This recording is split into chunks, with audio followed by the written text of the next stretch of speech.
The 70s ಸೋಲ್ ವಾರಾಸಿಯೋನಿಯಲ್ಲಿ ನನ್ನ ದಿನಗಳು ಈ ಸಂಚಿಕೆಗೆ ಸುಸ್ವಾಗತ.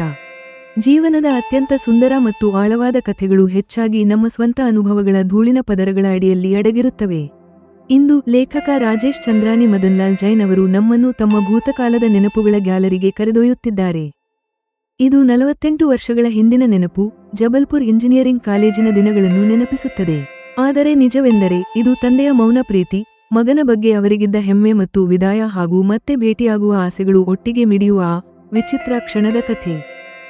ರಾಜೇಶ್ ಜಿಯವರ ಹೃದಯಸ್ಪರ್ಶಿ ನೆನಪು, ವಿಚಿತ್ರ ಕ್ಷಣಗಳು ಕೇಳೋಣ. ಈ ನೆನಪುಗಳು 40 ವರ್ಷಗಳಿಗಿಂತಲೂ ಹಳೆಯವು. ನಾನು ಜಬಲ್ಪುರ್ ಇಂಜಿನಿಯರಿಂಗ್ ಕಾಲೇಜಿನಲ್ಲಿ ಓದುತ್ತಿದ್ದೆ. ಆ ದಿನಗಳಲ್ಲಿ ನಾನು ಜಬಲ್ಪುರ್ ಮತ್ತು ವಾರಾಸಿಯೋನಿ ನಡುವೆ ಪದೇ ಪದೇ ಪ್ರಯಾಣಿಸುತ್ತಿದ್ದೆ. ಬಾಲಾಘಾಟ್ನಿಂದ ಬೆಳಿಗ್ಗೆ 5:30 ಗಂಟೆಗೆ ಒಂದು ಉತ್ತಮ ಸರ್ಕಾರಿ ಬಸ್ ವಾರಾಸಿಯೋನಿಗೆ ತಲುಪುತ್ತಿತ್ತು. ನಾನು ಜಬಲ್ಪುರಕ್ಕೆ ಹೊರಡಬೇಕಾದ ದಿನಗಳಲ್ಲಿ ಬಹಳ ಬೇಗ ಎದ್ದೇಳಬೇಕಾಗಿತ್ತು. ನನ್ನ ಅಜ್ಜಿ, ತಂದೆ ಮತ್ತು ತಾಯಿ ಹೇಗೂ ಪ್ರತಿದಿನ ಬೇಗನೆ ಎದ್ದೇಳುತ್ತಿದ್ದರು. ನಾನು ಮನೆಯಿಂದ ಸಿದ್ಧನಾಗಿ ಹೊರಡುವಾಗ ನನ್ನ ಅಜ್ಜಿ ಮತ್ತು ತಾಯಿ ವಿದಾಯ ಹೇಳಲು ಕಣ್ಣೀರು ತುಂಬಿದ ಕಣ್ಣುಗಳೊಂದಿಗೆ ಬಾಗಿಲಿಗೆ ಬರುತ್ತಿದ್ದರು. ಆದರೆ ನನ್ನ ತಂದೆ ಬಸ್ ಸ್ಟ್ಯಾಂಡ್ವರೆಗೆ ನನ್ನ ಜೊತೆಗೆ ನಡೆಯುತ್ತಿದ್ದರು. ಸಾಮಾನ್ಯವಾಗಿ ನಾವು ನಡೆದುಕೊಂಡೇ ಹೋಗುತ್ತಿದ್ದೆವು. ಅದು ಅವರಿಗೆ ಬೆಳಗಿನ ನಡಿಗೆಯಂತೆಯೂ ಇರುತ್ತಿತ್ತು. ನಾವು ನಡೆಯುತ್ತಿದ್ದಾಗ ಪೌರಕಾರ್ಮಿಕ ಮಹಿಳೆಯರು ರಸ್ತೆಗಳನ್ನು ಗುಡಿಸುತ್ತಿದ್ದರು. ವಾರಾಸಿಯೋನಿ ಆಗಷ್ಟೇ ಎಚ್ಚರಗೊಳ್ಳಲು ಆರಂಭಿಸುತ್ತಿತ್ತು. ಸಾಮಾನ್ಯಕ್ಕಿಂತ ಹೆಚ್ಚಿನ ಮೌನವಿದ್ದಿದ್ದರಿಂದ ಹಕ್ಕಿಗಳ ಚಿಲಿಪಿಲಿ, ವಿಶೇಷವಾಗಿ ಕಾಗೆಗಳ ಧ್ವನಿ ಬಹಳ ಸ್ಪಷ್ಟವಾಗಿ ಕೇಳಿಸುತ್ತಿತ್ತು. ಈಗ ಮೊದಲಿನಷ್ಟು ಹಕ್ಕಿಗಳು ಉಳಿದಿಲ್ಲ. ನಾವು ಮೊದಲು ಬಸ್ ಸ್ಟ್ಯಾಂಡ್ಗೆ ತಲುಪುತ್ತಿದ್ದೆವು. ಅಲ್ಲಿ ನನ್ನ ತಂದೆಯ ಕಣ್ಣುಗಳು ಇತರ ಪ್ರಯಾಣಿಕರನ್ನು ಹುಡುಕುತ್ತಿದ್ದವು. ಅವರಿಗೆ ಯಾರಾದರೂ ಹಿರಿಯ ಪರಿಚಿತರು ಸಿಕ್ಕರೆ ಅವರು ನನ್ನನ್ನು ಅವರಿಗೆ ಪರಿಚಯಿಸುತ್ತಿದ್ದರು ಮತ್ತು ಹೀಗೆನ್ನುತ್ತಿದ್ದರು, ಇವನು ನನ್ನ ಮಗ.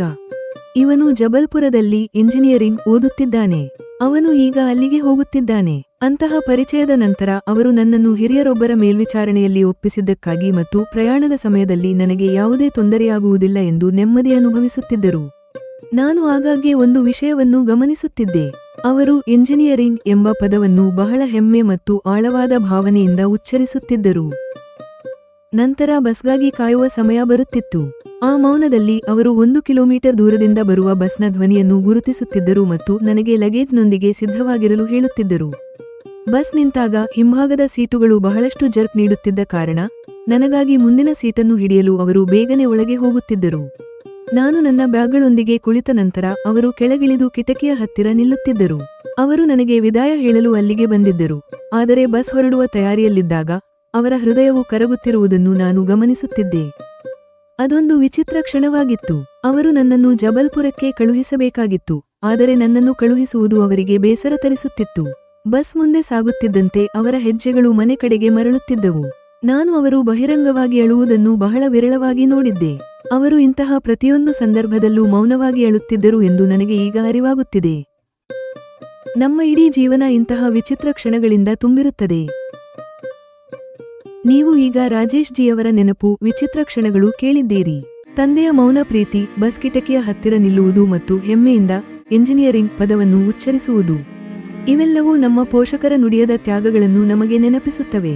ಜೀವನವು ನಿಜವಾಗಿಯೂ ಇಂತಹ ವಿಚಿತ್ರ ಮತ್ತು ಸಿಹಿ ಕಹಿ ಕ್ಷಣಗಳ ಸುಂದರ ಕಲೆಯಾಗಿದೆ. ಈ ಕಥೆ ನಿಮ್ಮ ಹೃದಯದ ಯಾವುದೋ ಮೂಲೆಯನ್ನು ಸ್ಪರ್ಶಿಸಿದೆ ಎಂದು ನಾವು ಭಾವಿಸುತ್ತೇವೆ.